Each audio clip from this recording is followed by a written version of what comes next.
وَلَقَدْ يَسَّرْنَا الْقُرْآنَ لِلذِّكْرِ فَهَلْ مِن مُّدَّكِرٍ۔ ہم نے اس قرآن کو نصیحت کے لیے آسان ذریعہ بنا دیا ہے، پھر کیا ہے کوئی نصیحت قبول کرنے والا؟ اعوذ باللہ من الشیطان الرجیم، بسم اللہ الرحمن الرحیم۔ ایاک نعبد و ایاک نستعین، اسی کے بارے میں کل ذکر ہو رہا تھا کہ ایاک نعبد کیا تھا اور ایاک نستعین کیا تھا۔ یہ ضمیر جو تھی یہ متصل تھی، نعبد کا اور نستعین کا تھا لفظ، اور اس کو پہلے لایا گیا، وہ کل آپ نے اس کی تفصیل جان لی۔ آج اس لفظوں کے معنی ہیں۔ نعبد اور نستعین یہ دو لفظ ہیں، اس کا مادہ عبادہ اور اون ہے۔ اس کے اعتبار سے اس عبادہ کو نعبد بنایا اور اون کو نستعین بنایا، تو اس اعتبار سے اصل مادہ اس کا ہے عبادہ اور اس کا مادہ ہے اون۔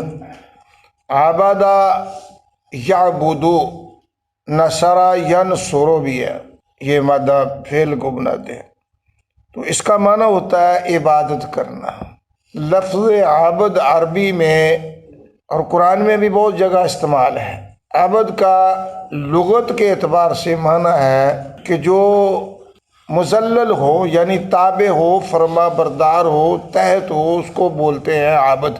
اور عربی میں یہ لفظ محاورے کے طور پر استعمال کرتے ہیں، صراط عبد، وہ راستہ جو کہ جس پر چل چل کے اس کی مٹی نرم ہو گئی ہو، وہ پگڈنڈی بن گئی ہو، راستہ بن گیا ہو، اس کو بولتے ہیں عبدہ، یعنی اس پر اتنے گزرے کہ وہ ان کے تابع ہو گیا، تابع ہونے کو کہتے ہیں عبد۔ اور یہ جہالت کے دور میں بھی انسان کے غلام ہوتے تھے، اس کو لفظ عبد بولتے تھے، یعنی اس کی اپنی چاہتیں ساری کی ساری جو تھیں وہ مالک کے تابع تھیں، نہ وہ مرضی سے آ سکتا تھا، نہ جا سکتا تھا، نہ وہ کام کر سکتا تھا جب تک وہ مالک سے اذن نہ لے۔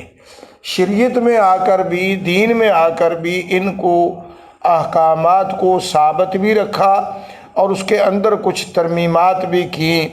آہستہ آہستہ اسلام نے یہ وقت لایا کہ ان کو غلامی سے نکالنے کے لیے دین آیا ہے، غلامی صرف ایک اللہ کی ہے، اور اسی کا معنی جو ہے نا یہ عبد ہے۔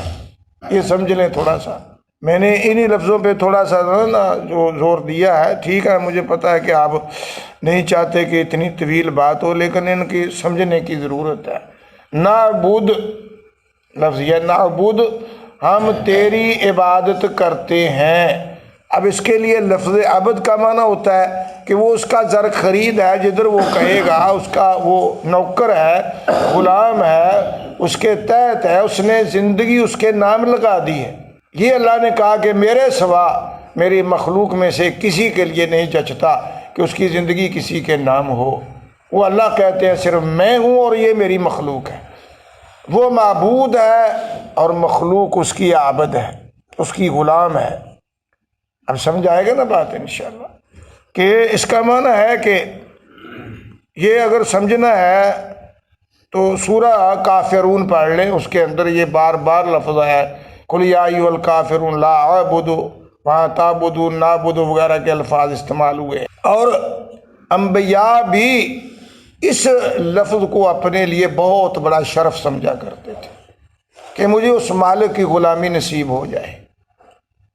ویسے تو انسان مجبوراً کسی کا غلام بنتا ہے، لیکن اللہ کی غلامی میں انسان کے لیے اعزاز ہے۔ اگر غلامی ہو تو اس کی چاہیے، کیونکہ وہ تیرا خالق بھی ہے، تجھے پیدا بھی کیا ہے، تیرا رازق بھی ہے، تیرا محافظ بھی ہے۔ یہ سارے اوصاف جو ہیں، جو تجھے ضرورتیں ساری کی ساری ہیں، وہ پوری کرنے والا تیرا ایک اللہ ہے۔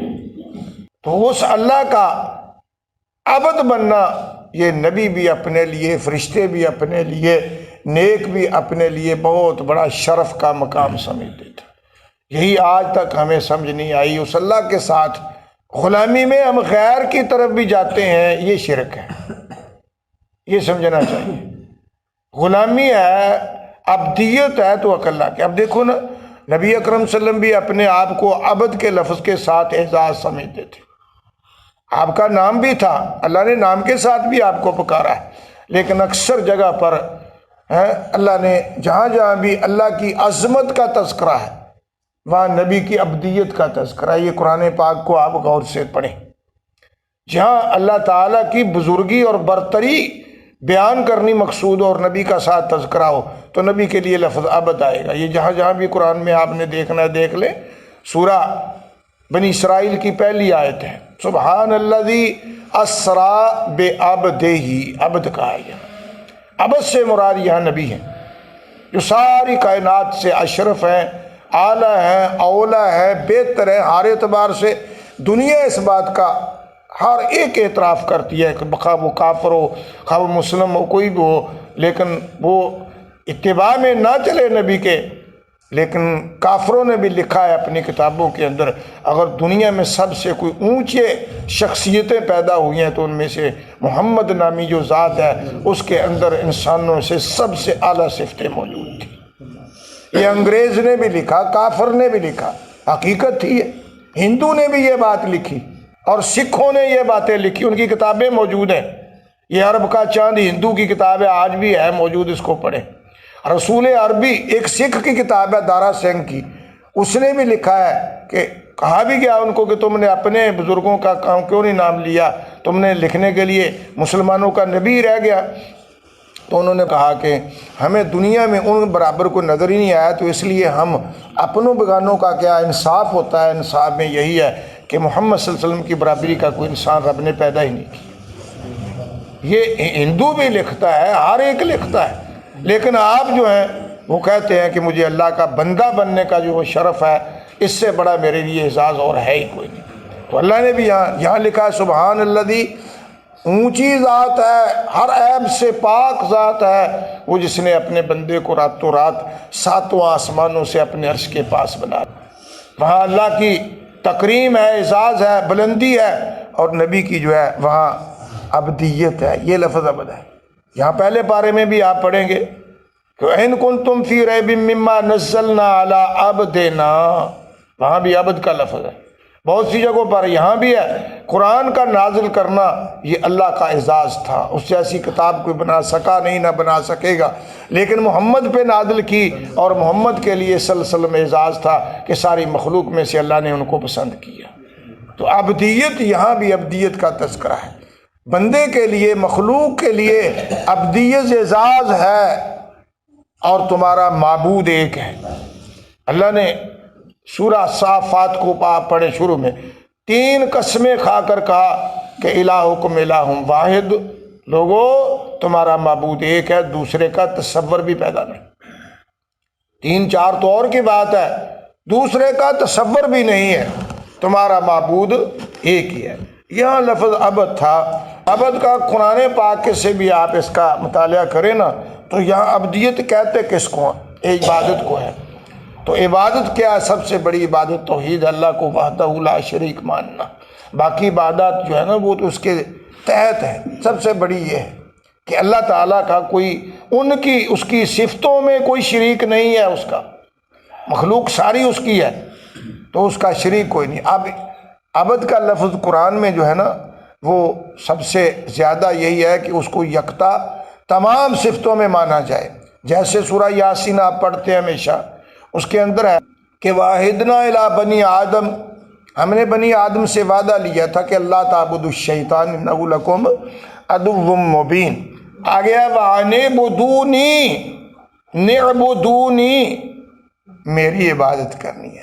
یہاں عبد لفظ. اب اللہ میں میری کے ساتھ کوئی غیر شریک نہیں ہے. یہاں عبدیت کا لفظ ہے. جہاں بھی آپ پڑھیں گے حضرت عیسیٰ علیہ السلام، لوگوں نے ان کو کہا کہ یہ بھی اللہ کے شریک ہیں، اللہ کے بیٹے ہیں. وہ آئے، انہوں نے کہا یا بنی اسرائیل انی رسول اللہ علیکم، میں تمہاری طرف رسول بن کے آیا ہوں.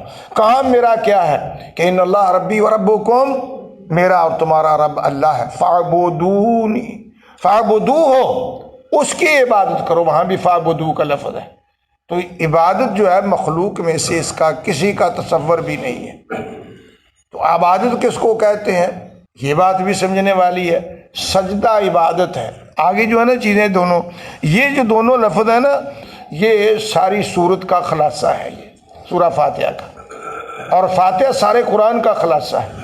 اور اس کا خلاصہ جو ہے یہ دونوں لفظ ہیں، نعبد اور نستعین، کہ اس کے اندر انسان کی اللہ کی الوہیت اور پوری مخلوق کی اس کے سامنے تذلل اور اس کی تابع داری، یہی اصل انسانوں کو چاہیے کہ سمجھنا کہ یہی اصل عبادت ہے، یہی دین ہے، یہی مسلک ہے، یہی مذہب ہے، اور انسان کی تخلیق کا بھی یہی مقصد ہے۔ یہی ایک ایسا عیب ہے جس کو اللہ نے کبھی معاف نہیں کرنا۔ جو اس کے اندر یہ عیب ہوگا کہ اس کا اس نے کسی معاملے میں شریک بنایا، اس کے لیے اللہ نے جنت حرام کر دی۔ یہ قرآن پاک کے اندر بار بار جگہ موجود ہے، اور انبیاء کا نام لے کر اللہ نے کہا، ایک جگہ پر 18 نبیوں کا لیا، ایک جگہ نبی اکرم کو مخاطب کر کے کہا، میرے نبی ان اشرکت لحبطن عملک ولتکونن من الخاسرین، میرے نبی اگر تیری زندگی میں بھی میرے برابر کوئی کر لیا، تو نے شریک کر لیا، تو میری عبدیت میں کسی اور کو شریک کر لیا، تو یاد رکھ تیری زندگی کے سارے عمل ضائع کر کے تجھے خسارہ پانے والوں سے کھڑا کر دیا جائے۔ 18 نبیوں کے نام لے کر اللہ نے کہا ہے کہ وَإِنْ أَشْرَكُوا، اگر وہ بھی شرک کرتے تو میں ان کے عمل ضائع کر دیتا، اور ان کے لیے بھی ٹھکانہ جو ہے نا وہ جنت نہ ہوتا، ان کو بھی آگ میں پھینک دیتا۔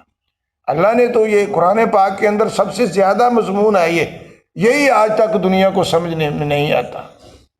تو وہ معمولی جہاں کو مفاد نظر آتا ہے، پہلی تو بات ہے سارے اپنے مفادات جو ہے وہ اللہ سے وابستہ کرنے چاہیے، اور یہی عقیدہ رکھنا چاہیے۔ اور عقیدہ کمی ہوگی تو ہم غیر کی طرف رجوع کریں گے کہ اللہ تو پورا نہیں کرتا، غیر کی طرف جائیں، یہی شرک ہے۔